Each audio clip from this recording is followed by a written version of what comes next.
All right, good evening, everyone. So good to see you here again this evening. I know those of you who have been here the last couple nights have been blessed by the presentations and hopefully have gone home and had some things to think about how you might want to put a couple of those things into practice. I know that I've been reminded about some things, learned some new things, and went home feeling like, hey, I want to put some attention on some of this. So that's been great. Jessie's going to share with us tonight about nutrition, and then I think there's going to be a little bit of time for some more broad Q&A kind of stuff, and he's got some other things to share there. So let's go ahead and pray together, and then I'll let him get into it for us. Let's pray. Father in heaven, as we come together here to learn more about how we can be healthy, we want to pause just to thank you for the bodies that you've given us and the life that we have this opportunity to live here and to glorify you. Lord, we pray that you would help us to put these things into practice in our lives in the way that you guide us. We pray for your blessing on our health, that you would help us to be healthier and happier and to be an influence on the people around us as well. In Jesus' name, amen.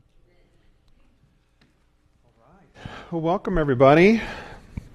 And this is our last talk for our series, and then, like Pastor Ryan said, we'll have a wrap-up. We're gonna hand out some cards here, especially for, Emily is going to be with us. She's not here right now, but especially for some of the topics that she covered. They might be a little more personal. We thought people might be a little embarrassed, or not embarrassed, but nervous to ask those in public. Or the same could be true for any of the topics. So if there's any question you had that you didn't feel comfortable asking, we're going to hand these out. You can write them down. We'll collect them, and then we'll go over that. And then, of course, we'll just kind of have a standard Q&A session after that. Okay, so let's start. We're going to talk about nutrition and diet. And more specifically, we're going to talk about a scientific approach to how we make decisions about what we eat. Because this is the food that we eat makes a big difference. I think an Adventist audience probably already has a sort of a pre-idea that this is a meaningful thing. It's the health message is part of our religion, but it really is a meaningful thing. And the eating landscape has changed dramatically from 100 years ago. It's changed dramatically from 50 years ago. And I think it might be helpful to look at what we know from, I'm going to be hesitant a little, I'm going to be careful using the word science, but what we know from science about what is the healthiest approach to eating right now.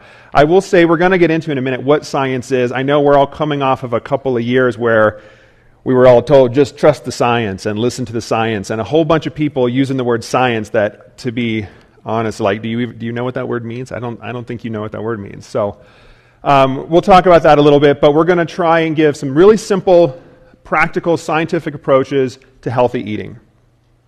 So why does healthy eating matter? Does healthy eating matter? I think we all know it does. It helps us feel better. It helps us live longer. So feel better, meaning we don't get as many illnesses when we eat healthy, and live longer, it's right there, we live longer. When we talked, kind of in the intro for this, we said we were going to try and talk about some modern problems. And if you want to know the single biggest reason we have problems that people didn't 100 years ago, it's because we live longer. So the life expectancy for humans, for basically all of human existence, was between the age of 20 to 40. Like I think in Christ's time it was like 36 years or something for the average Jewish male. In the days of the beginning, Pastor Ryan talked today about how our church got its start. When that happened, people were living about 35 to 40 years. So we didn't really, you can kind of eat whatever you want, do whatever you want, and there's a pretty good chance your body's going to keep you alive for 30 to 40 years, right? But as we start seeing more and more people live past the age of 40, and you can see starting, I don't know, actually that looks really small, but I'll just tell you, right around the turn of the century, about 1900-ish or so, we start to see life expectancy increasing, and it's gone nothing but go up. You can see a little taper right at the end. I will tell you there are some pretty wild things on the horizon that I'm not going to say will they They will or they won't, but we could see life expectancy continue to go up. Maybe it doesn't. But either way, we're living a lot longer, and that brings a whole host of new problems. I'm curious, does anyone know what the single biggest risk factor for cancer is? Just shout it out if you have an idea. Meat? Okay, it's a great one. Pesticides? I heard someone say it. Age. Age is the single biggest risk factor for cancer. Sounds silly now that you say it, but if you live long enough, your chances are pretty good of getting it, right? So as we see age going up, we start to see the risk factors for all types of diseases go up. There are other risks. Age, hopefully, we want to live as long as we can, so that's one of the uncontrollable ones. We're going to talk about some of the ones we have some control over, and we're going to go through that. But that's just, I think, kind of when you see that, and if you just take that line at the bottom left, and you draw like a straight, slightly descending line out, like way out the church and all the way out to maybe Belgrade, that's basically the line of human life expectancy throughout history. So, hasn't gotten a lot better till recently, and now we get our issues. Okay, so what are some confusing things we hear about nutrition? The biggest one, in my opinion, is that there are good or bad foods. And I certainly don't want to offend anyone here, but we're going to get into some of the science why that's really not the best advice, that there is an evil, bad food that's going to cause all your problems. And there's this other amazing food that's going to solve all your problems.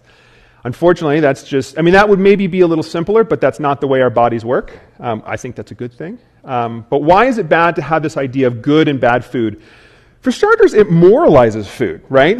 If you tell someone, what you're eating is bad, it's hurting you, it's evil, they're going to have some shame, they're going to have some guilt, they're not going to even be able to make clear decisions about it. They're probably going to make more bad choices around eating in general. It's anecdotal, meaning that it's involved, it comes from our experiences with food, what we've learned through our own life. And that's a good thing, by the way. Our experiences and what we've learned to eat that help us, those should be shared with other people. But we're going to talk today about how there's this really wide variance in healthy diets that are out there. And if there's another person that would be better served eating a different food and we tell them something is good or bad, we're robbing them of the opportunity to eat their healthiest diet and live their healthiest life. Tribal. Now, of course, we wouldn't be tribal here, right? No Christian or Adventist, whatever, feels some animosity, or not animosity, but, maybe some superiority over a different group because of a belief we have. But outside of our church, that's a big thing. And you see that in food culture wars going on all the time. If you're paleo, or you're keto, or you're Atkins, or you're vegan, or whole food plant-based, there's a whole bunch of titles, and people love to get in their camps, and they love to argue and fight over who's morally superior, and it's just not really helpful, especially if you have somebody who is confused and really doesn't know what choice to make. It is not scientifically based. That's the biggest reason. There are you can eat foods that maybe aren't the healthiest when you think about it, and it can be done in a relatively healthy way. It's just not scientific to say that there's a bad or evil food. Okay, so let's talk for just a minute. What is the role of science in healthy eating? So science does not tell us things for certain. That's the most important thing to know. So when we go back a few years and it was like, trust the science, right? That's not how science works. You could look at that and that'd be a fair assumption, but when you look at, to go back up a couple, when you look at a human outcome study, you're saying, well, what if people eat meat in a particular way? Do we then see that cause cancer? And that's a different answer.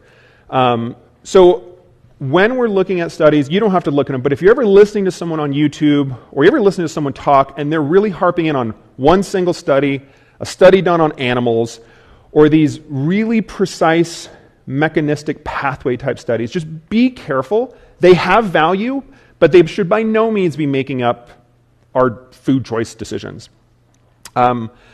Please ignore, if you ever hear anyone talk to you, and if you're like, what's the word I'm looking for? Like, if you do this thing, you're going to die. you're going to get cancer and die. You're probably going to get cancer and syphilis and die. And that's all just from eating this terrible food. So if you hear that, just ignore that person and run. And it's just not the way that our body works. Again, thankfully. But people who tend to take studies and use sort of scary approaches to motivate you to do something, A, they're probably selling something in the first place. But B, they certainly don't have your best interest at heart, because good decisions, the right answer doesn't require fear to drive it. I think we would all know that from the faith that we believe in, and we believe in not trying to scare people into believing it because of an ever-burning, hell, or I don't want to get into different religious things, but free will and free choice are super important, and anyone who is taking a more scary approach to what you should or shouldn't do, you should probably back off a little. Be careful with anyone who says that this superfood is going to cure anything, or that this other terrible food is causing all your problems. Again, it's not the way it works. There are no superfoods that cure everything, and there is no one food that's poisoning you. Lastly, everyone that you listen to has a bias. I have a bias. I'll just tell it to you right now. My bias is absolutely, unequivocally, whole food, plant-based kind of veganism that has a lot to do with how I was raised, with the church I was raised in, with the stuff that I heard. I think I told, for those of you who were here, I told you how my father went through, had multiple sclerosis and went through this huge dietary change, and he went basically raw, fruitarian, vegan, and had some amazing changes when he did that. So that's my bias. And I can tell you that I was at Loma Linda. Who here has ever heard of the Blue Zone study where, because Adventists, we live longer than everyone else, right? Because our diet, it's amazing. We're actually going to get into why that was true and why that is unfortunately no longer true. But I was there at Loma Linda when that was all going on. I felt a lot of pride in that, and I still do. I think that's a cool thing. But at the end of the day, and I will tell you, I have lots of patients that I counsel on food. And there was a long time where I was really trying to push everyone towards veganism. I still believe plants, and we're going to talk about it, the science is very clear. Plants are super, super health promoting. I think we should eat a lot of them. But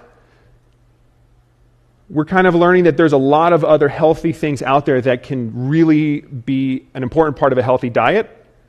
And we just have to be careful with our bias. And I think even us owning and sort of realizing, being self-aware that we have a bias is super important, because it's going to help. Like, I now know, like, when I see a study that's like, oh, this person ate more plants and they got better, I'm like, of course it must be true. But realistically, when you look at it, you're like, oh, that were actually, like, some of my favorite documentaries are things like Forks Over Knives, Game Changers. And I've gotten a little more mature now and gone back and kind of looked at some of the studies, and they were actually playing some of the same dirty tricks that people on the other side play, and they were making their bias look better by picking out specific studies and all those things. So just understand that everyone has a bias. You all have your own, and that's great. Just understand that, and understand that the person talking to you has their own as well. Okay, so let's talk a little bit about a bell curve just for a moment. I know this is super sciencey, I'm sorry. But this helps to understand how scientific studies give us not pinpoint arrows, but sort of general wide arrows of direction. So when you look at an outcome, and you could map this for almost anything that we could pick out, our ability to run as fast as we could. We could pick our ability to run slow for a long time. We could pick out strength. We could pick out our ability to shoot a basketball.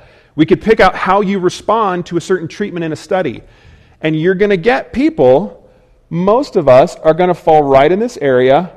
About 70% of people are going to fall right in the middle.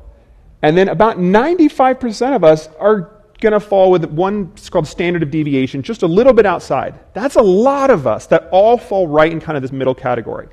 But there are outliers. There are people who, you see these little stick men I drew? It's not part of the actual thing, I just drew that. Who live out there. And there are people who eat, we're talking about diet, people who eat extreme diets and need it for them, and it's helpful for them. And that doesn't mean that's what the rest of the 95 of us should be doing. But that also doesn't mean that we should be judgmental and completely ignore their experience as well. So we want to focus, when we're looking at making decisions for sort of average health, we want to look at the 95%, not the 5. Okay? Although we call that a unicorn, and when you look at a scientific study and the people who are the outliers way on the ends. Let's talk about a unicorn for a second. So, anyone in here familiar with Jordan Peterson? I see some hands. Does anyone know what his diet, what he eats? Carnivore, like super hardcore carnivore, like only meat, in fact, I think even only steak and lamb, maybe. And if you know any of the story, you know that he and his daughter, Michaela, spent a tremendous portion of their life with crippling, like hospitalization-worthy depression. Couldn't get out of the hospital for months at a time. Completely dependent on benzodiazepines to even get through life. I mean, it was brutal. And they found for them that eating nothing but meat essentially cured their depression. I've actually watched a lot of their videos from 20 or 30 years ago. They looked pale. I mean, you can tell if you look at them then and now, they look so much healthier. I mean, they literally look like the epitome of health. And they're eating nothing, like no fiber whatsoever, nothing but that. I'm not suggesting that for you.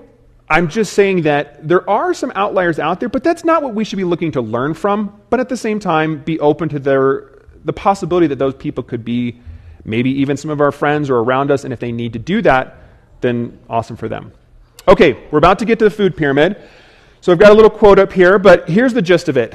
Major in the majors, minor in the minors. There are food-making decisions that are going to have tremendous impact on our health. There are other decisions that have a lot less impact on our health. We tend to get caught up in some of the minutia. That's more fun than focusing on the things that really make the big impact. So last night, Shelley was talking about physical fitness, and she gets a lot of these like technique questions. What about this? What about that? And the most important thing is just do it and be consistent. And even if you have like a terrible workout plan, but you're consistent at it, you're going to get big results. That's what we're going to talk about with food here. There are certain things that you're going to get big results from. And then there's other things that still make a difference, but not as big. So major in the majors. Okay, so we're going to talk about a different eating pyramid based on science. It's going to be broken up not by what foods you should eat, but by what food decisions matter a lot and what food decisions maybe matter less. Okay, so right at the bottom, we've got calorie balance. This is the single most important thing. It matters more than anything else involved in eating. And by the way, you'll get some of this in your handouts if anyone's looking for it. Calorie balance determines 60% of all health outcomes. 60%. That is more than everything else in the pyramid combined. So that means eating at an amount. This is actually has to do with the amount we eat. Eating at an amount that helps us maintain a healthy weight. 60% of health outcomes. Now we go to food composition. This is where we start getting into eating mostly healthy, whole foods. That makes a difference. We're talking about 20% of our health outcomes. That's not nothing, right? That's meaningful. But that's 1/3 of eating and calorie balance in terms of health outcomes. Macronutrient distribution, so this is how many carbohydrates, how many proteins, or how much protein and how much fat we consume in our diet. And by the way, this is where we start to see differentiation between a carnivore and a vegan. It's not till we get to that top 10%. I mean, we're talking about a 10% difference in health outcomes. So does it make a difference? Yeah.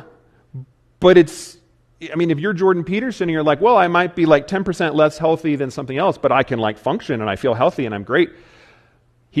First off, he might not believe there's a 10% downside. But whatever it is, he's still healthier eating the way he's eating than eating vegan.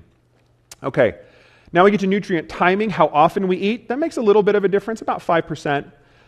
Our hydration makes a little bit of a difference, and supplements. We're going to go through all these here in a little more detail. Okay, so let's start with calorie energy balance. And actually, before I do this, real quick, I'm going to say something. When we start talking about energy balance and eating to maintain weight, it's going to be real easy for skinny minis out there who've never struggled with their weight to look at this and be like, oh yeah, this is no problem, which is great. Awesome for you. You've got 60% of the health pyramid done, and it's natural, and it's not a big deal. But there's a lot of people out there, and I am one of them, where that is not the case, and it is really, really challenging. In our modern food environment, right, with almost completely manufactured foods that are easy and cheap to eat, it's really hard to eat in a calorie balance. It's really hard to maintain a healthy weight. So for anyone out there who has struggled or is struggling with your weight, please know that I'm in your camp, and this is about as thin as I have ever been, to be completely honest. It's been a struggle my whole life. Again, I told you I'm from the South, fried foods and everything. I grew up in a family where they were like, eat everything on your plate because there's starving children in Africa, and I learned to stuff myself, and I was just real good at stuffing myself, it turned out. And it's been a struggle. I could go through every unfortunate name that I've ever been called that people probably meant in a not-so-mean way, but Jolly Jessie, Heavy J, Big Jessie, corn-fed, husky. I come from big stock. I can get that a lot. Fatty McButterpants. That was one of my favorites. I can laugh about him now as an adult, but I can tell you that every one of those had me in tears when I was a kid. And I wore a shirt swimming from the time that I was about 8 or 10 because some kid made a offhand remark about how big my man boobs were, and I just couldn't even it was really traumatic for me.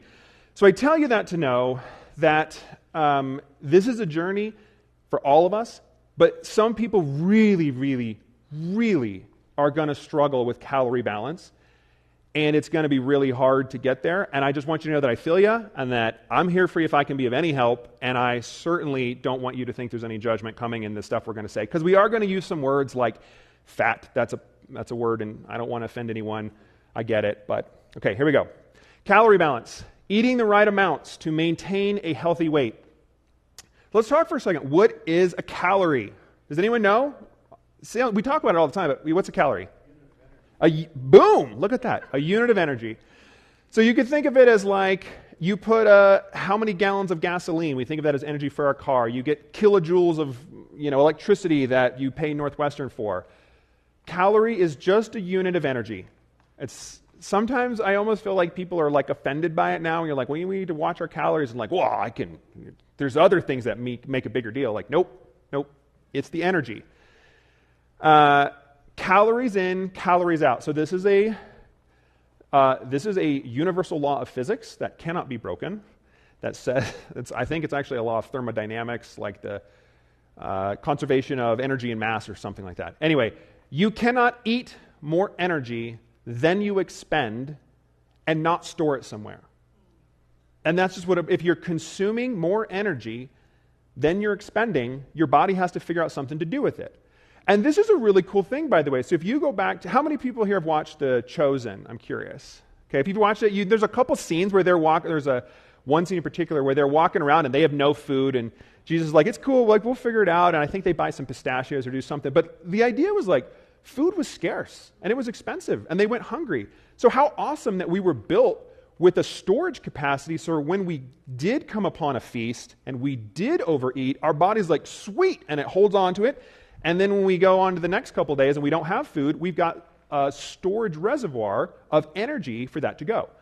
And that has served humankind really, really well until food got super cheap and super tasty and super calorically dense. And now for some of us, that food is just like a magical drug of bliss that tastes so good. And you're like, well, why wouldn't I eat more of it? And unfortunately, for those of us who really enjoy food to that level, we consume too much and we store a lot of fat. So calories in, calories out, just sort of a principle that we really want to be in balance of eating the same amount of calories as we're expending. And if we need to lose weight, we want to be taking in less than we're expending, and then our body will take some of those reservoirs and burn it off. Okay, energy toxicity. I heard someone use that word. I'm like, I love it. That is actually what we're talking about. We're talking about energy. You get so much energy, it's actually toxic to your body. Bad foods don't make us fat. Calories make us fat. So again, just driving home this principle that the amount of energy we consume is what ultimately determines, it's the biggest health, controllable health factor that we have. Right there. High body fat is the largest controllable factor for health and longevity. So just a minute ago, I asked what the largest cancer risk factor was, and we found out that it was age. So now I'm curious, does anyone know what the largest controllable risk factor for cancer in specific is? So something we have a choice in. Okay, that's a great guess. It's actually smoking. But then the next one under that is our body weight. And that far outweighs, so meat is a risk factor for cancer, just to be crystal clear. But it's about 3 times less of a risk factor, like 300% less of a risk than high body weight. So is it could we optimize our bodies for lower cancer risk with lower meat consumption, especially processed meats? Yeah. But if that's coming at the trade-off of higher body weight, then we're shooting ourselves in the foot. We're really not getting anywhere there. So really, again, this is about focusing on what's important. Where are we going to get the best bang for our buck in our health outcomes? Okay. Foods that are calorically dense and super tasty, we call those obesogenic. Doesn't mean they're bad or evil. It just means that they're going to promote fat building, essentially. Can we still consume those in a healthy lifestyle? Yeah, we're going to actually talk about that here in just a second. One that Adventists might have heard a name of before. But you'd be really, really careful with super tasty, calorically dense foods. So major in the majors, this is 60% of our health outcomes, more important than everything else combined. So if this is a struggle, this is the one that we really want to be focused on. And I can tell you, I have been in the overweight or obese category of BMI my entire life. I actually just went and got a DEXA scan because I was curious to see what I was at now. And I am still in the excess. And this doesn't even, so if you know anything about BMI calculations, they can be off a little for certain groups of people. Like if you happen to be a little bigger, taller, and have more muscle, you're generally going to be higher on the BMI. So I was like, oh, well, that's cool. It's not that bad. I just happen to be a little bit bigger. But I just went and had a DEXA, and I am still in the excess fat category. So when you start looking at the lean stuff on the BMI chart, I mean, it is depressing. If you struggle with your weight, just don't look at it. No, you should. You should look at it. But healthy body weight is lower. It's depressingly low sometimes to look at, but it's about progress, not perfection. And any amount of weight, the closer we get to a healthier weight, the healthier we are. So it's not like you have to hit the perfect weight and then boom, we're 100% healthy. So, but yep, this is an important one. Okay. So, can you eat crappy food and still get healthy? You probably know because I'm leading you a little bit, right? So let me tell you about Dr. Hobb here. Dr. Hobb is the director of nutrition at Kansas State University. So he's got his multiple PhDs in nutrition. And he had kind of gone through some rough patches in life. He had put on some extra weight, and he was starting to get some metabolic disease markers, so things like high blood pressure and insulin resistance. And he decided to run an N of 1 experiment, which means an experiment just on himself. So again, we don't have to put a ton of stock in this, but it's kind of interesting what happened. He decided he was going to test this theory and eat only junk food. But he was going to eat it in a calorie deficit. And I forget how long it took him, it was a couple months, he lost about 30 pounds, and every single one of all his blood work got better. So he got healthier eating this food, but eating it at a calorie deficit, and his weight came down. The power of being in a healthy weight, it just cannot be overstated. I mean, who would think you'd be like, no, I'm going to eat all this other healthy stuff. And I can tell you, for me personally, overeating healthy food has been I'm still good because I'm eating all the right stuff. I'm just eating like a ton of it. That's not how our body works. When we get too much fat buildup, we get a lot of problems, and it really doesn't matter what you have to eat to get into that healthy range. It's going to be better than being at an unhealthy weight. And again, I apologize for the bluntness. It sucks for me too. But anyway, interesting little, please don't do this, by the way. He was a nutritional scientist, and he was monitoring his blood work the whole time and all that, but kind of interesting. Okay, food composition. So we would like to get, ideally, the majority of our diet, about 75%, from whole, healthy sources. These are going to be things like fruits, vegetables, whole grains, lean proteins, and healthy fats. So that, again, we just saw how you can have a diet of entirely junk food and still be good. We don't want to do that. But if you say, hey, look, I love pizza. It makes me happy, right? And it does. For some of us who have, some of us get significantly more dopamine released from food than others. We're going to talk about that here in a little bit. But good news, you don't have to give up everything you love. You can still have those pleasurable foods in your diet. And by the way, there's a lot of pleasurable, enjoyable foods that are in that category. And as we learn to really maximize our choices within that category, you're going to learn. And this is especially important for any folks who like to eat a lot. I eat a lot, but I eat way fewer calories than I used to, and that's really been tinkering with what I do and how this stuff goes in here. So you can still eat a ton of food, but we'd rather be from this category. And that has a lot of benefits here. These are lower calorie foods with higher nutritional value and higher satiety. Satiety means we feel full on it. So the foods that we find in nature, those are, it makes sense, right? We all know that. They're better for us, for sure. We'd like to minimize highly processed food, minimize what are called hyper-palatable foods. These are those real tasty, calorically dense foods. Okay, here we go. Not to shock anyone. Veganism. Veganism absolutely used to be healthier about 20 years ago and back. Does anyone know why? Yep. Because when you were, I remember when we grew up as vegan, it was this is so boring. All the other kids at school get this cool food, and I have homemade whole wheat bread and powdered milk and some kind of, processed hot dog and a whole bunch of carrot sticks. Tasha grins because we both grew up in the same school. And carob, does anyone remember? Oh my goodness, carob. And all these other kids that, weren't vegan, they'd get cool snacks and little miniature pizzas on a bagel, and I would have to trade for them to get stuff. Or, when you were vegan 20 plus years ago, you had way fewer choices of what you ate. And for the most part, we still had things like, the Loma Linda food products and Worthington and Morningstar Farms and all the good stuff that Adventists started, by the way. Those are not health foods, just to be crystal clear. But they were much more limited on what sort of the less healthy foods were. You mostly ate whole foods and veggies. Then, thank you capitalism, people realized hey, there's a whole undiscovered market of people. And if we just make junk food without animal products, they'll buy it. And we can call it healthy. It's amazing. And we did. And now vegans are essentially, as a group, in no way healthier than any other group of people. You can be just as overweight, you can have just as poor blood work, you can have just as much cholesterol build up in your arteries. That doesn't mean that I'm against eating lots of plants, as we're going to talk about, but not eating meat is no longer a guarantee of health.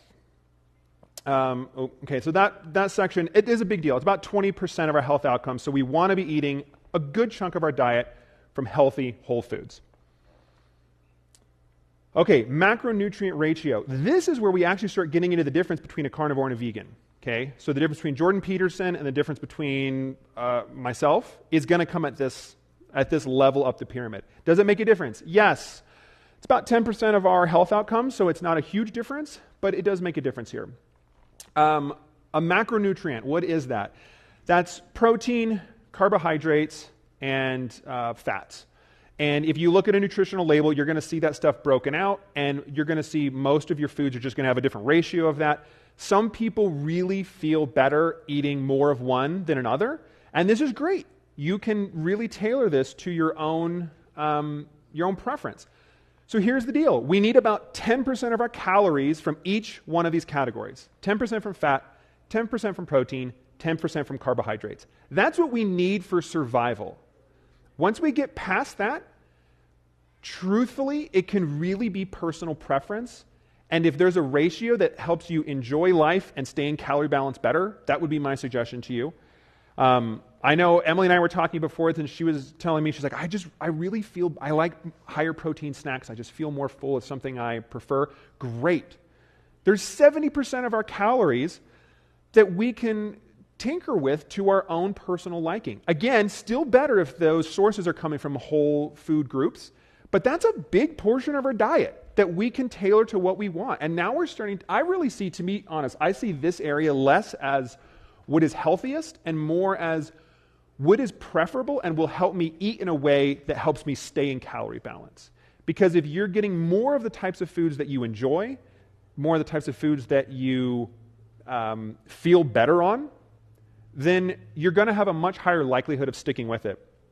This is about 10% of our health outcomes. And on that note, really quick, I know last week, Pastor Ryan put up an incredible slide. I've never seen this quote from Ellen White, but it basically said, hey, look, some people aren't going to feel great eating a lot of beans. They're going to feel better on milk. I forget the exact quote, but it was really a really well-balanced approach to this. And here's the honest truth. There are people out there who do not feel very good in their stomach when they eat broccoli and legumes and beans. Thankfully, most people do, and I think it's great if you can do those. But if you don't, then please, don't do that. And there's other healthy options out there for you. So this category is what I think is really the best one to tinker with to make sure that your diet is the most preferable and enjoyable for you. Nutrient timing, so how often we eat. This matters a little, about 5%, but honestly, it'd be really hard for anyone to make this matter much at all. So it's basically personal preference and whatever your goals are. I'll talk about that just a little, but they've studied this pretty well, and anything from one meal every 2 days, so you fast for an entire day and then you have one meal on the second day, all the way to eating 8 times in a day. Basically the equivalent, there's some pros and cons there, I'll go into that in just a second, but from health outcome standpoints, they're all pretty much the same. So real quick, if you're a person who is wanting to lose some weight, we'll talk about this a little bit in a moment, but something called intermittent fasting where you skip a meal and only eat 2, that can be really helpful. It's not necessarily healthier, but it's a great way to help keep your calories in check. If you are someone who, from Shelley's talk, you're trying to get into more fitness, you're trying to build some muscle, fasting is not as good. We build more muscle when we actually keep kind of a steady stream of nutrients in there. So eating 3 or 4 or 5 times a day is a little bit better for that. But again, for our overall health outcomes, they're all pretty good. So you'd have a pretty tough time getting outside of those recommendations. Okay, hydration. This is one that I think everyone thinks is so critical. And I hate to disappoint us all, but it's not that big a deal. Here's the deal. You could argue that it's 100% of our health outcome, because if you don't drink water for a couple days, you'll probably die. But that's just not going to happen unless you're in the Sahara Desert. I mean, how many people have a water bottle in here right now? I've got one right here. Yeah, right? Anyone remember church 20 years ago when there was it would have been almost blasphemous, I feel to bring in a water bottle. And now you see them up here and it's awesome. I love it. What was it? That's right, no water. How did we all survive without our water bottle? Water is good. Please drink a lot of it. But really what you have to do is just obey your thirst. Okay? If you're thirsty, drink some water. Water is preferable. Other things are still pretty good. But it's not that hard to stay hydrated. And thankfully, so we've hijacked a lot of our other sort of senses, but our hydration system seems to be pretty well unhijacked by modern living, thankfully. So we don't have to worry about it too much. So if you're thirsty, just drink something. Water is best. I will say this. So if there's anyone out there who needs to hear it, there's a lot of other beverages that are really hydrating. And we used to think things like sodas, coffee. By the way, coffee, turns out, I've always heard it was a dehydrating beverage. And it actually is about neutral. Sodas are hydrating. Dairy products, milk, basically anything that you drink is about 98%, 97% water, and you get a lot of benefit from that. And I will say this, for people who have a sweet tooth and are struggling with weight loss, there have been really good studies that drinking a diet soda is weight loss promoting because it can actually help sort of satiate that sweet tooth that you might be getting, and you're getting some water in. Bonus. So there's a lot of things out there, but if you can do it, water is best. Okay, supplements. Here's another one where anyone knows somebody that has no medical diagnoses but has a whole bag of what you'd think was medication from somewhere because it's going to like totally change your life. So spoiler alert, it won't. But here's the great news. If you eat a variety of foods and you're getting your protein and your fat and your carbohydrate from a variety of sources, then the truth is you probably don't need any, or at least there will be a few exceptions, but you really don't need any supplements. And I want to be crystal clear, I am not talking about somebody who is being treated by their medical doctor for a condition. That is a totally different story. And both my wife and I see naturopaths. They try to treat things with supplements before we go to medication. I'm all for it, but that's not what we're talking about here. We're talking about general health for your average person who's not dealing with a diagnosis. Okay, so mostly not needed, but as a precaution, let's talk about a couple. Okay, a multivitamin. A multivitamin, super cheap. You can get them anywhere. It's kind of cheap insurance, so I'd say go for it. I take one. Some sort of omega fatty acids. I do the second one, the EPA DHA. That's a vegan one. Omega-3s are in fish oil. Again, super cheap, readily available. There are some studies that maybe there's some health benefits, and it's like, why not? Here's a couple others. If you are vegan or vegetarian, probably your B vitamins, specifically B12. Again, Shelley and I both take one of those. Super cheap, super easy, so why not? It's just kind of insurance, get a good insurance policy. And then if you live in the northern hemispheres, which we all do, D vitamins could be something to do. So you could consider those. If you have a doctor, chat with them. They'll probably check your levels, and if they're like, oh, your D's fine, great. But those are some things you could take, and that's actually like a pretty good list of all that Shelley and I take. So if anyone wants to get a photo of that, you can. One other one to consider, creatine. So I love, this is, in my opinion, sort of becoming a little more popular right now. It is probably the best studied supplement that we have. Very well documented. It's prescribed by doctors. It's been around for a long time. Do not get anything fancy. You get the cheap creatine monohydrate that everyone sells. Everything else is just a scam. But here's the cool thing about it. So it's going to do two things. One, it's going to help us build more muscle, which, as Shelley talked about, sarcopenia and like the degradation of our muscle, and osteoporosis, the degradation of our bones. That is rampant. That's like the new thing that people are dying sort of from in old age, right? So creatine can help us build this. And it's actually even more beneficial for people who aren't as muscle prone, which would be elderly people and women. So the less likely you are to build muscle, the more creatine is helpful. The other thing it's helpful for is our cognition. It actually helps us think a little more clearly. And I can tell you, I've done little experiments on myself where I've cycled on and off of it. I absolutely can tell a difference in my workouts, 100%. I cannot tell any difference in how my head feels or how my thinking clarity. However, I work with a couple females who take this, and they've told me they can tell a difference.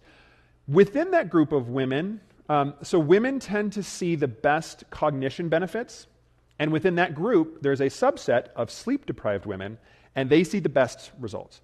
So if you happen to have something in your life causing you to not get sleep, like, I don't know, young kids or something else, just know that creatine could be beneficial on multiple levels. Yes, ma'am? Yeah, you can get it in powder or in pill form. I just get the powdered stuff.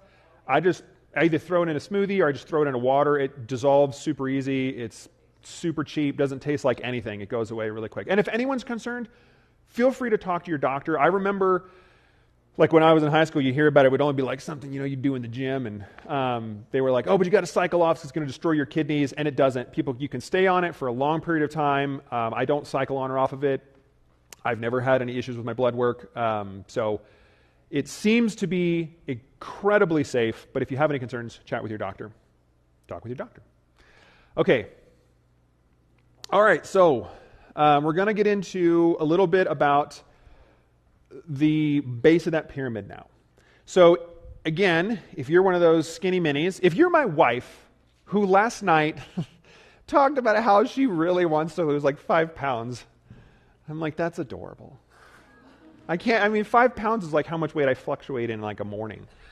So if this is something that's not a struggle for you, that is awesome. I am super jealous, and I wish it were me, and it's not.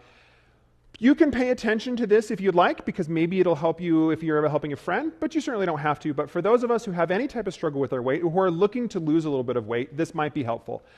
I'm going to just give you a spoiler alert here. We're going to talk about something that I personally found very empowering when I learned it. It can also be a little depressing because it tends to be one of those excuses obesity-prone people keep in our back pockets. But what's the number one thing you hear if someone's like, oh, I tried to lose weight, I was eating less, it just didn't happen. I must have a slow... Okay. It's not true. Wah, wah. That stinks to hear, but here's the truth. There are other genetic differences that make a really big difference. So I think it's helpful to have truth, right? Like, it doesn't do us any good to believe a lie that there's just nothing I can do to lose weight because I'm a slave to my metabolism. It's just slower than everyone else's. I don't personally think that that's in any way empowering or motivating. I believed it for a long time, even after I got out of dental school, actually, to be honest. So we're going to go over some of the true genetic differences in people who struggle more with their weight and people who are less. Okay. So there are genetic differences. Here are the two. Hunger drive, which is made up of two parts, we'll talk about in a minute, and neat movement, N-E-A-T. And we're getting a little into the weeds here, so if you zone out, feel free. I'll sum it up at the end. Okay, hunger drive. Hunger drive is built up of two things: pleasure signals from eating and satiation fullness. So I'm going to start with actually the lower one down. So I have a brother who is about my size, and about a year ago, he and I both sort of started a weight loss and fitness challenge. He has lost 60 pounds in a year. I'm down about 30. And one of the big differences between he and I is he gets full way quicker. His body just signals him that he's full. And we'll see this because he was actually living with us for a little bit. He's a travel nurse and was going back and forth. So we shared a lot of meals together. We eat the same meal, and we're like virtually the same size, doing the same. Actually, he's way more active than me. Shelley dogged on me a little on how inactive my lifestyle is, which is true. I'm like way below even the low Americans. I get like 2,000 steps a day. So I'm like, he walks more, he should be eating more, he's the same size, and yet he gets full way quicker. So there are really dramatic genetic differences in how quickly we get full. And if you get those fullness signals later than someone else, you're going to be more prone to overeat. The one on above that is the pleasure signals we get from eating. So I asked if I could tell this story, and she told me yes, but most everyone here I think knows Matt and Mari Kirk, right? Okay, so if you know Mari, if you want to talk about a skinny mini, I mean, that's on the far extreme of that. They were here visiting, and Mari and I, well, the two families, we were hiking up Sacagawea Peak. And I was chatting with Mari, and we were talking about how much we enjoyed food. And I was like, man, Matt and I were talking about these pizzas that we were going to make either later that day or the next night. And I'm like drooling thinking about it. And I'm like looking at Mari. She just doesn't seem to be enjoying the conversation anywhere nearly as much as I am. And I'm like, Mari, do you even like pizza? And she's like, yeah, I like pizza. And I'm like, are you kidding me? I can't even wait to get back. I'm only hiking so I can eat this pizza. And we're thinking about each ingredient we're putting on. Every single ingredient makes me salivate. That is a pretty good descriptor of people who have totally varying differences in the amount of pleasure they get from eating. And this is the one where there's a couple of things in here, but if you want to talk about how the modern food environment hijacks our system, if you're a person who gets a lot of pleasure from food, where we get a lot of dopamine released from food. Okay, dopamine is like our pleasure signal. When we talk about people with addiction problems to alcohol and drugs, right? They're getting dopamine hits from these things. It's the same thing for some of us for food. And here's the sucky thing. That's like an alcoholic having to work in a liquor store, but not ever touch anything. Oh, and by the way, it's free. Or it's super cheap. You can have whatever you want. Of course he's going to be an alcoholic. It's so hard if I drive past Taco Bell, my mouth starts to salivate. That's embarrassing, but that's the honest truth. And I bet there are plenty of you who don't do that, and maybe some of you who can relate to that. But that difference of how much we enjoy, I don't even want to say how much we enjoy it, how powerful the pleasure signal is to our brain, that's a huge determining factor in people who are more obesity prone. They just love it more. It's a source of enjoyment and pleasure that it isn't for other folks. So hyper HPFs, that's hyper palatable foods, really dangerous if you have somebody who really likes to eat and who has slow satiation signaling, right? Because you can eat a lot of Little Debbies before you feel full. And I know that because I went to Southern Miss University and I benefited from the Little Debbie factory being there and ate a lot of them. What was that? The thrift store. You got it. You get like a whole box of these things for $0.25 if you're a broke student. That's a lot of food. And if you're Jason and you're nice and trim and fit, that's fine. But if you're Jessie, it's not that okay. So, okay. Energy expenditure. This is what everyone thinks of when we think of metabolism, right? I just don't burn energy as much. So we're going to break this down really quick.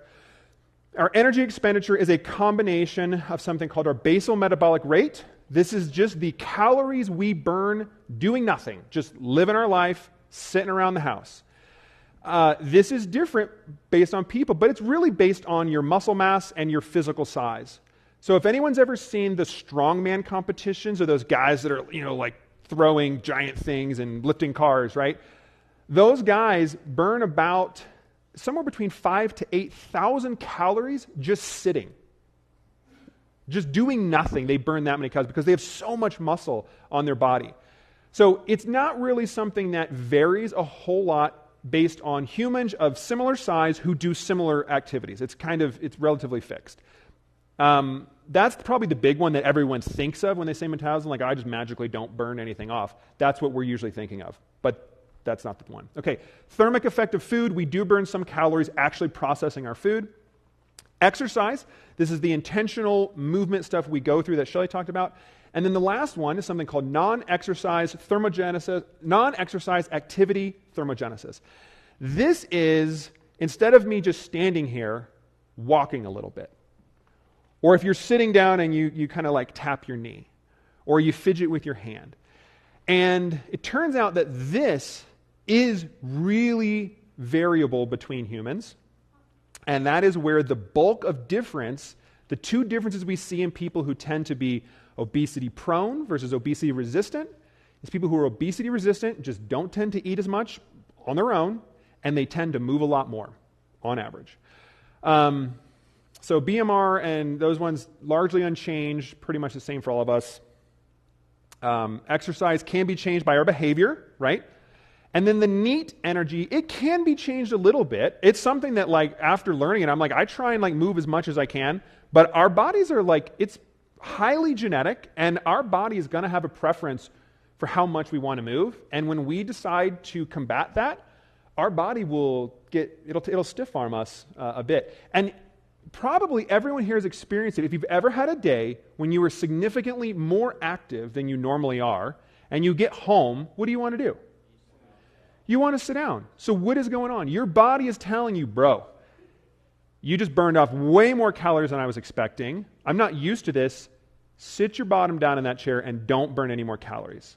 And our body is going to naturally try and push us back towards whatever that natural amount of movement is. And you can fight it, but your body doesn't love it.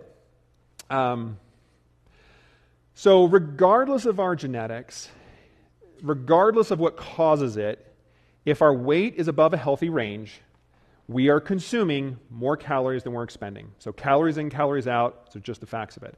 I will tell you one quick thing about the NEAT energy. Oh, I just bumped that, sorry. So they did a really cool study. Well, cool for me, it's not cool if you're in it. They overfed people on purpose.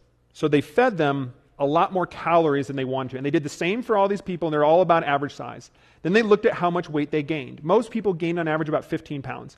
Some people only gained about 4 pounds. And then some people on the other end gained 20 to 25 pounds.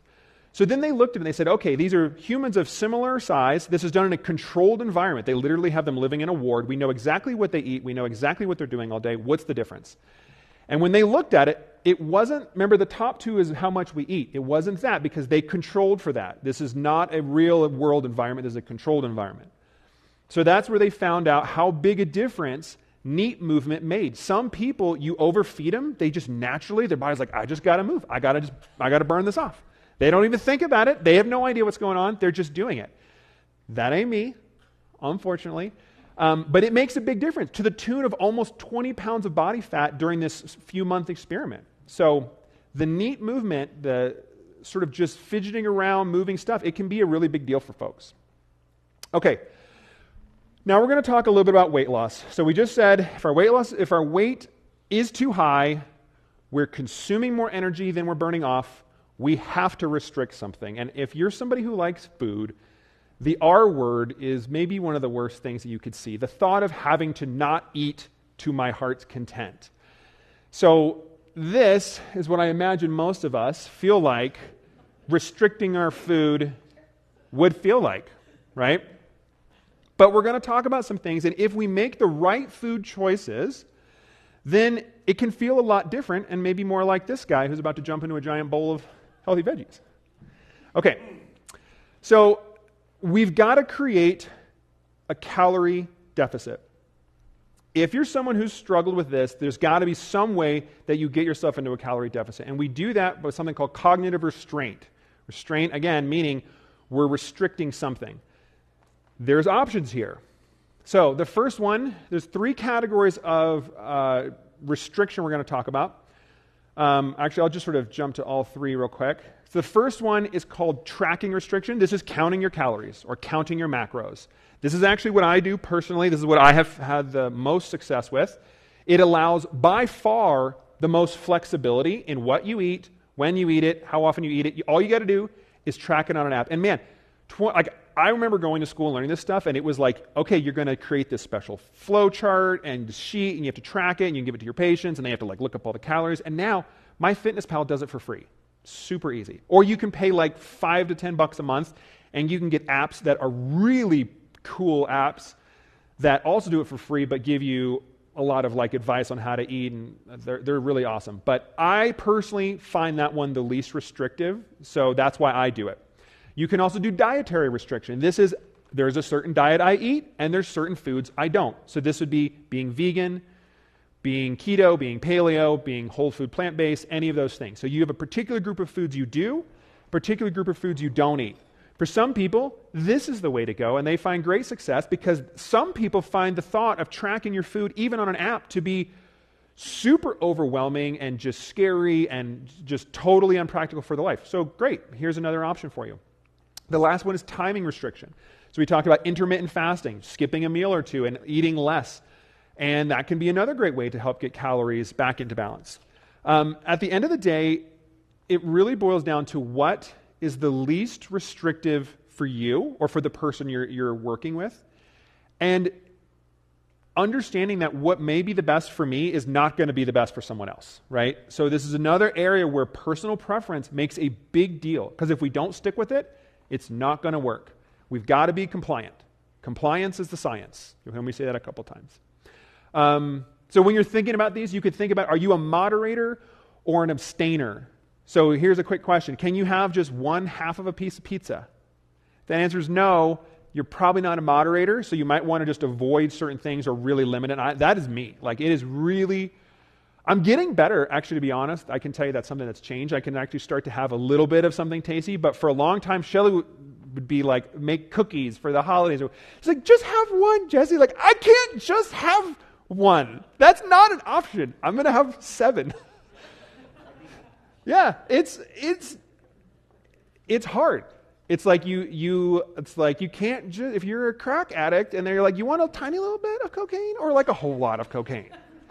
Thankfully, that's not my thing, but that's what it's like for some of us. It's that powerful a dopamine hit.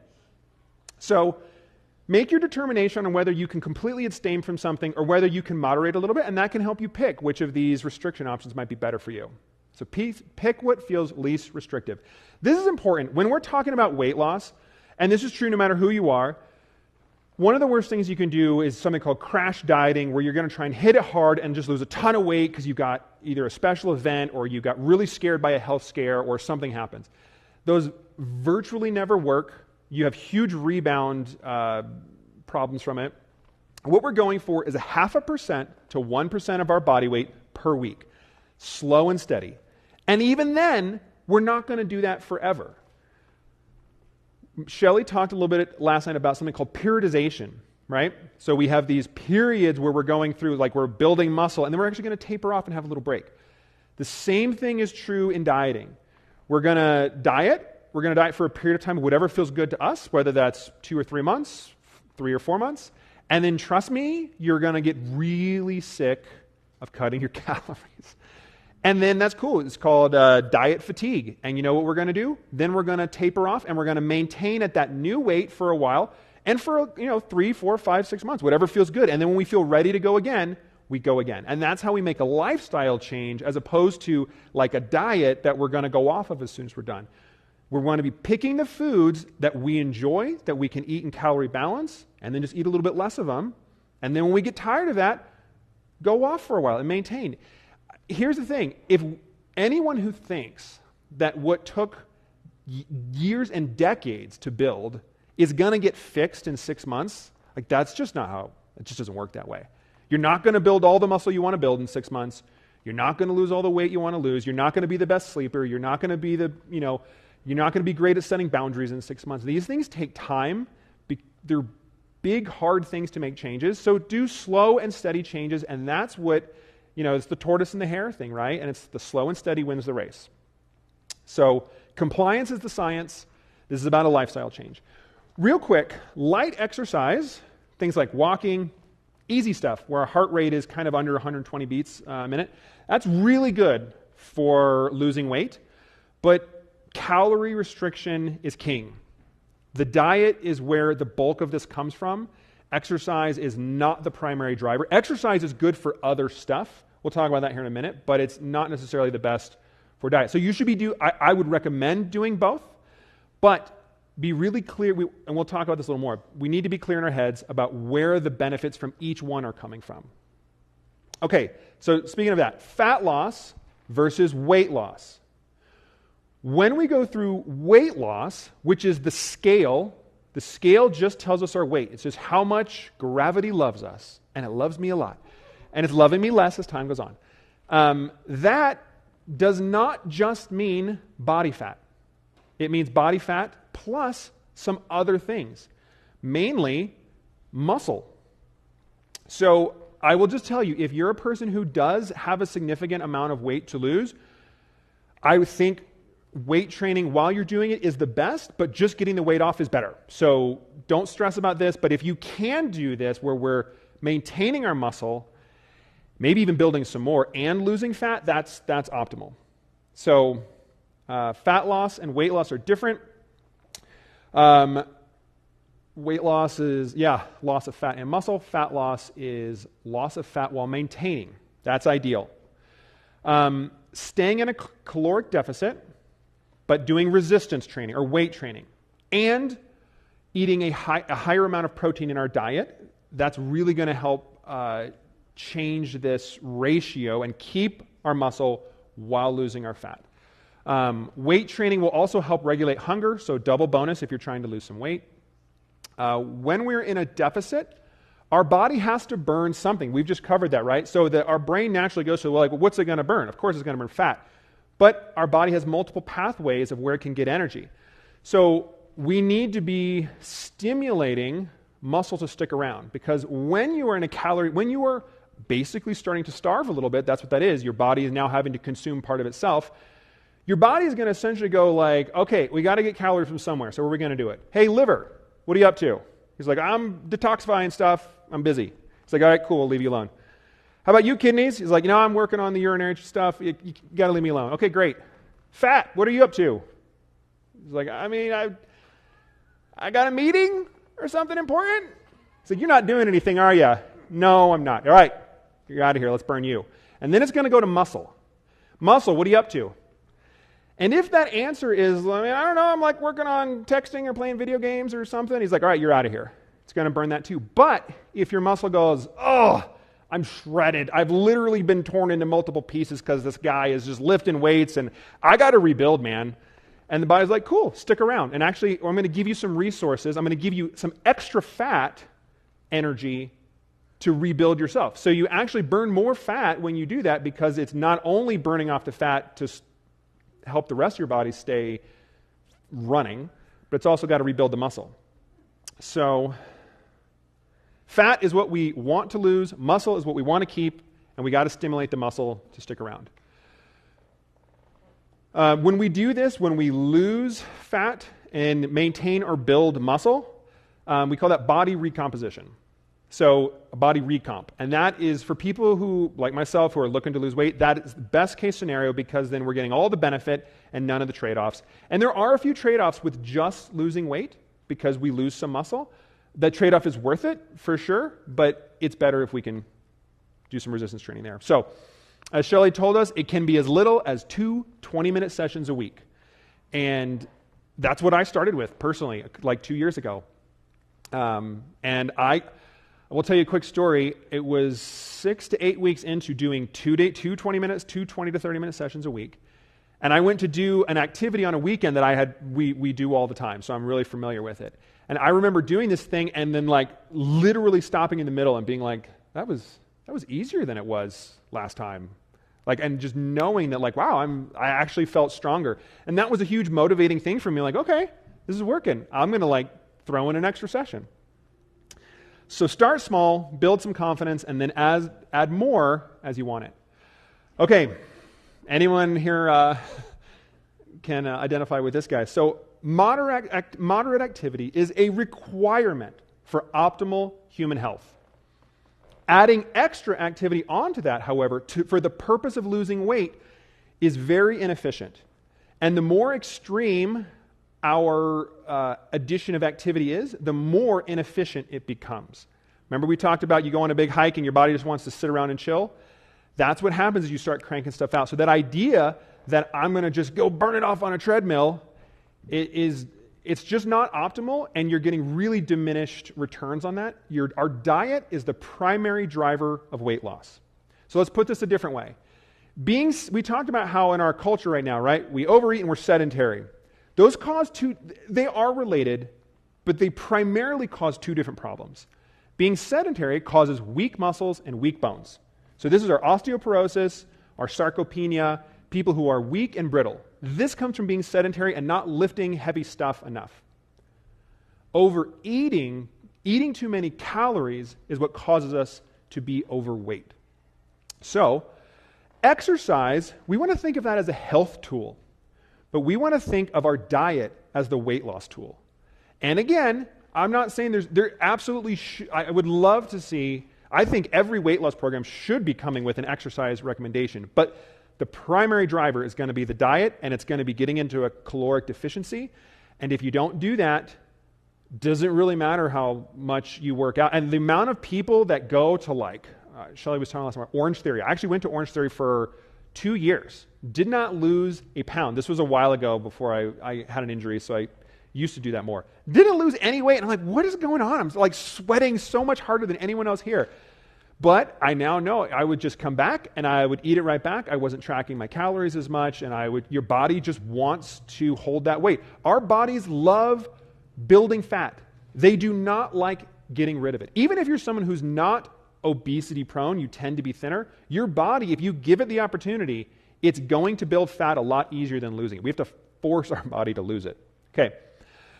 We're going to take a little pause right now. We've been talking about some lifestyle stuff. I do want to talk about what I think are some amazing medical breakthroughs.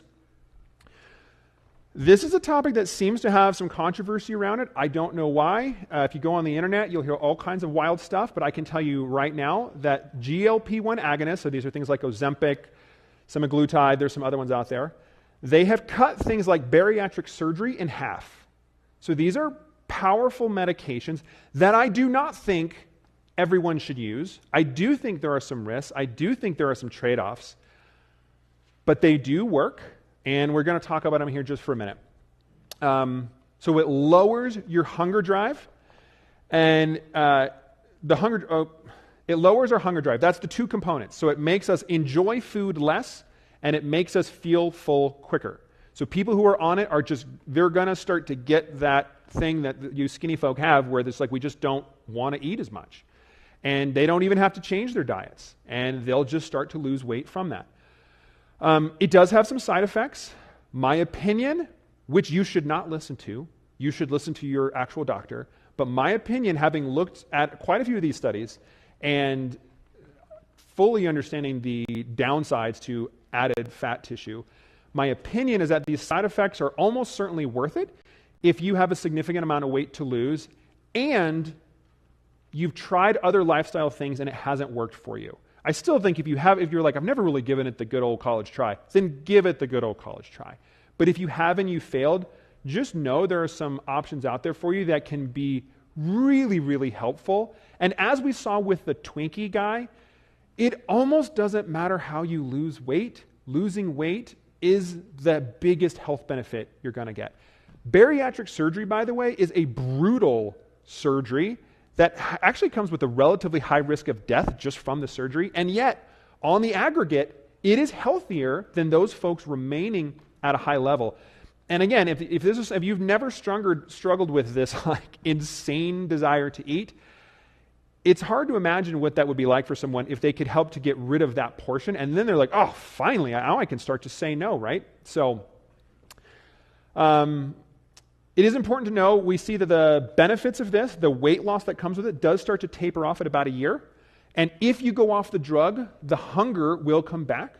So I personally think, and this is what I'm hearing from a lot of doctors who are prescribing it, is they're really trying to pair this with lifestyle changes so that as we get to the tapering off point in the medication, you're ramping up your lifestyle changes, and now you can kind of take over those. And if you have to, if you need to go off the medication, now you've got some lifestyle things to kick in and to help you.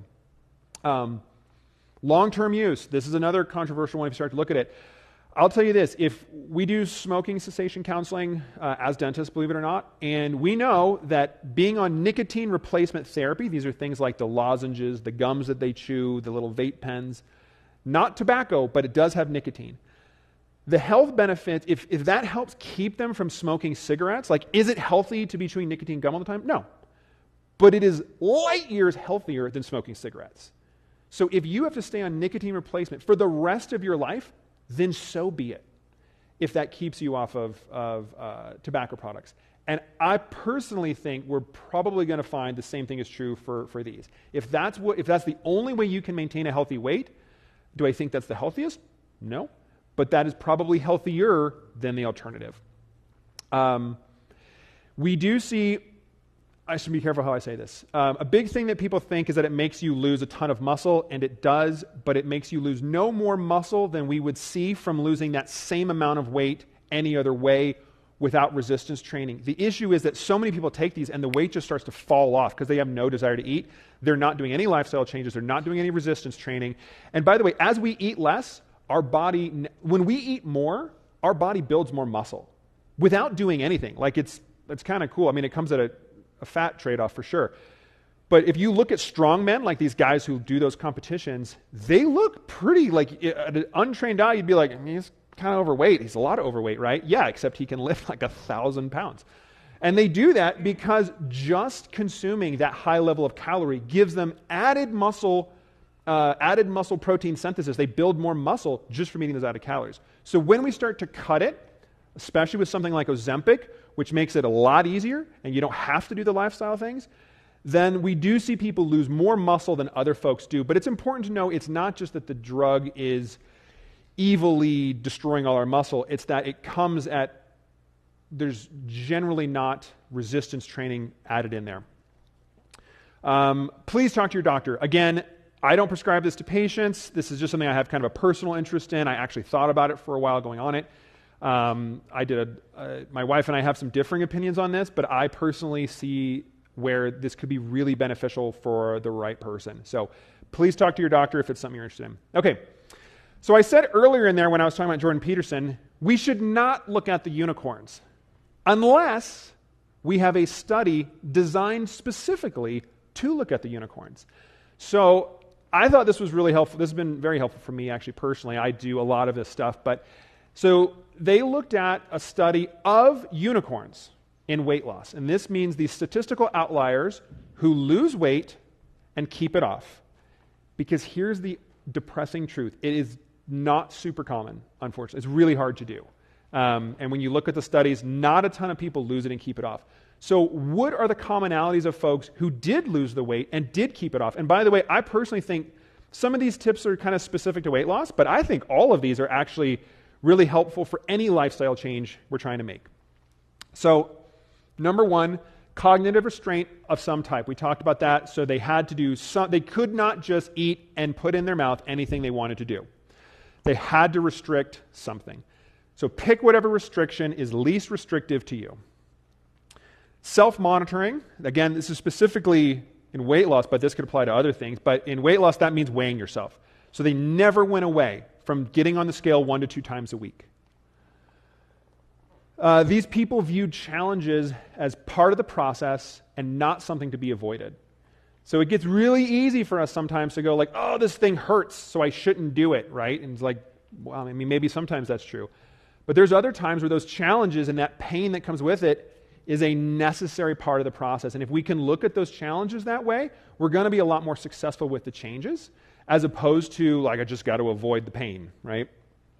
Regular exercise, that was part of all of them. Even though we talked about how exercise is not the primary driver, keeping that in their life was absolutely something they all had in common. A structured program. So whether that was Jenny Craig or Weight Watchers, a fitness coach, an app, but they never went away from whatever their structured program was.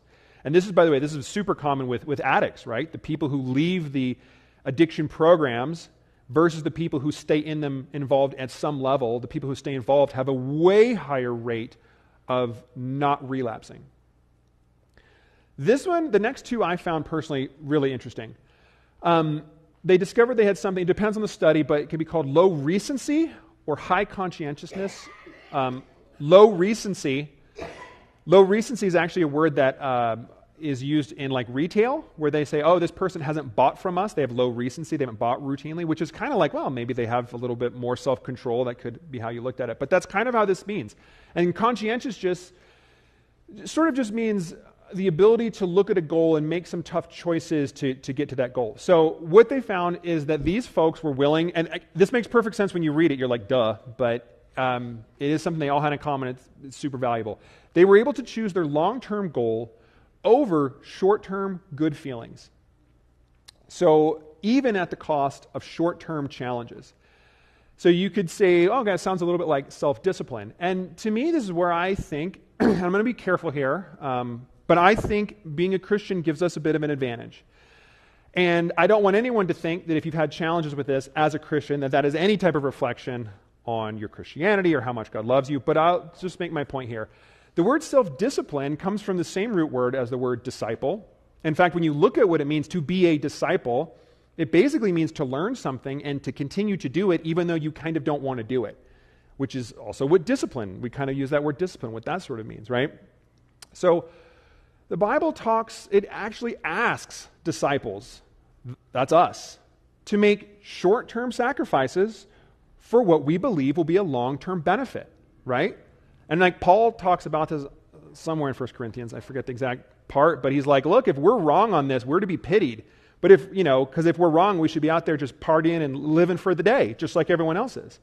But we believe there's something better to come. And therefore, we're going to make some sacrifices and undergo bigger challenges than we would have to because we think the payoff in the end is worth it. And I will tell you too, prayer is 100% something that I use routinely to avoid eating food. Like, please, Lord God, help me to not eat that food. And I had to say that like half jokingly, but I do, straight up. So I think that role that we learn as Christians can be an important part in not just weight loss, but any challenging lifestyle change that we think is going to be beneficial for us in the long run. The last one, and I think this is super cool. I can actually identify this with us a good bit. And I think this also is another thing that kind of plays into our Christianity. These folks had to create a new identity. And if you think about it, when you look at someone who in any lifestyle thing, they get to a really unhealthy spot, their entire identity is part of what got them to that. It's the friends they had, the places that they go, the foods they ate, the drinks they drank. It's like this whole encompassing picture, not just one little thing. And the people that were successful had to envision that, like, that's who I used to be, but I'm not that person anymore. I'm this person. And this person makes good choices. He eats better food. He goes for a walk on a Saturday afternoon. He gets up in the morning. He journals. He says he has his devotions. He has prayer time. He does these things, right? And these folks had to identify with this new human being that they were, which sounds a lot, by the way, like our walk with Christ, right? And that we're literally told we have a new identity in that. And it can be really easy sometimes, personally, to feel like that old person. And he tells us we're not. We're the new one. And in the weight loss, in the lifestyle medicine journey, that ability to create a new person, it's really powerful if it's going to stick. I will tell you real quick, there's a guy named Ethan Suplee. He's an actor. He was in a movie called Remember the Titans. I don't know if anyone's seen that. He's the really massively overweight football player. And if you ever see him now, you won't even recognize him. He went through this huge transformation. He runs a podcast called American Glutton. It's excellent. And he talks about how he's like, I killed my clone today. So if you ever, I just know that because I follow him a little bit, but it's like this whole idea of I killed my clone every day. Every day I get up and I killed that old one and I'm that new person. And that mentality switch of like, I'm not who it was. And even if you screw up, that's okay because you're a different person now and you know you're going to come back from it. I think that's really motivating for me and super important if we're going to stick with these things. Okay, practical diet tips. So coming back from the weight loss thing, now we're coming back to something for everyone. What can we learn?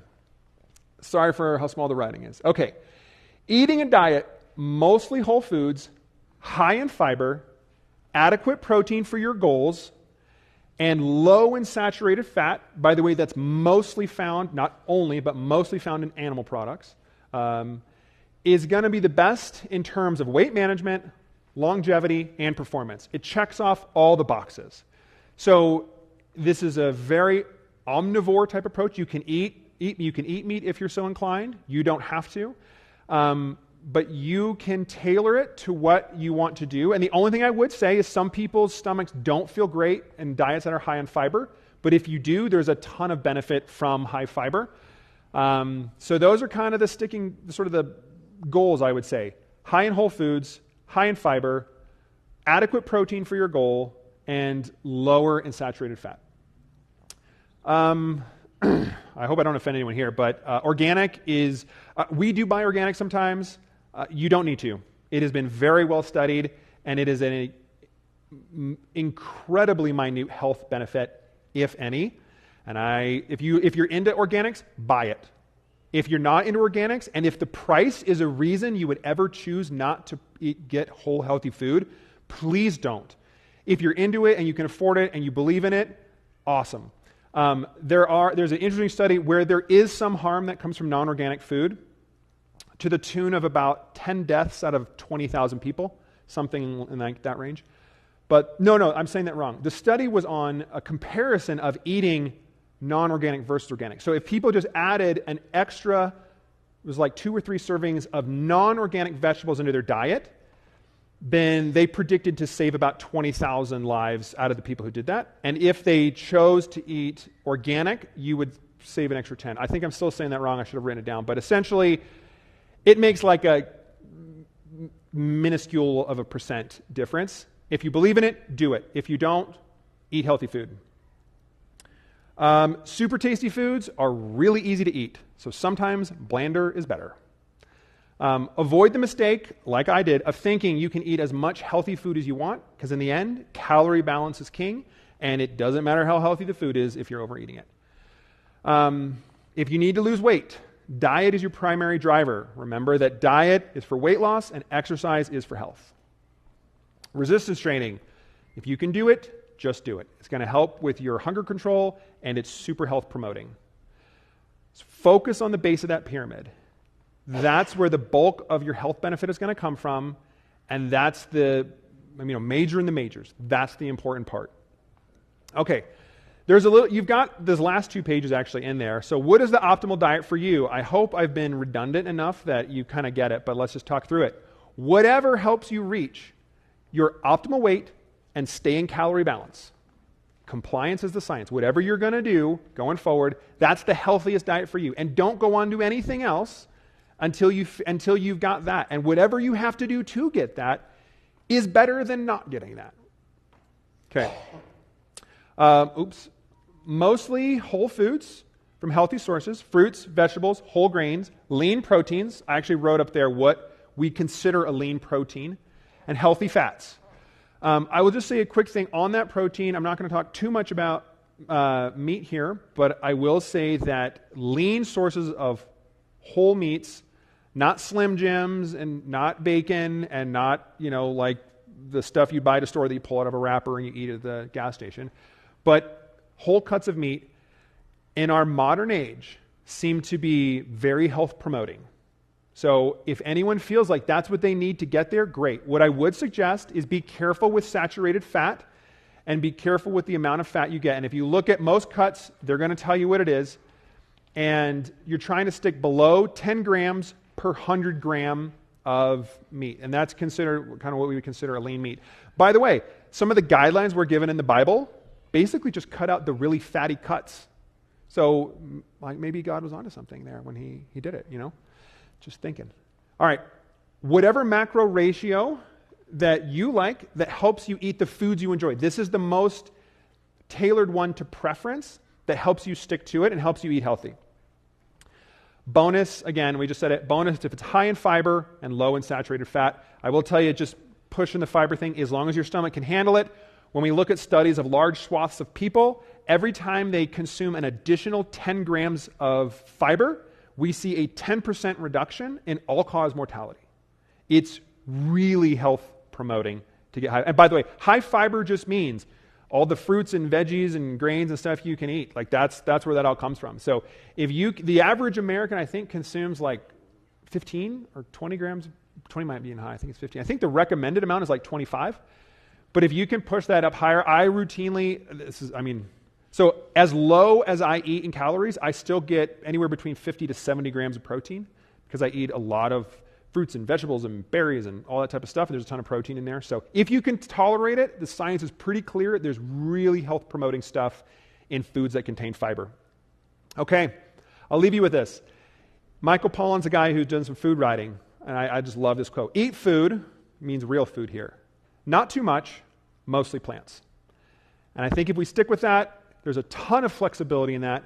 We can still have a little bit of enjoyable junk food here and there. It just can't make up the bulk of our diet.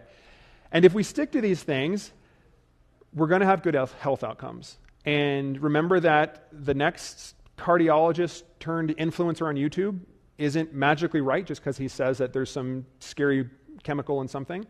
And you can really use this stuff to tailor your diet to your own needs. And I believe that is it. And real quick, so I'll take a couple questions if there's any here, and then we're going to take a break. And then we're going to pass out those cards, and Emily and Shelly and myself will come up, and we'll answer any other questions from any of the other topics, especially if there's one that you would rather just write down. Yes, ma'am.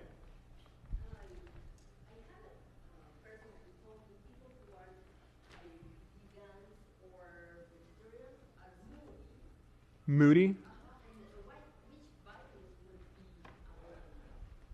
That's a good question.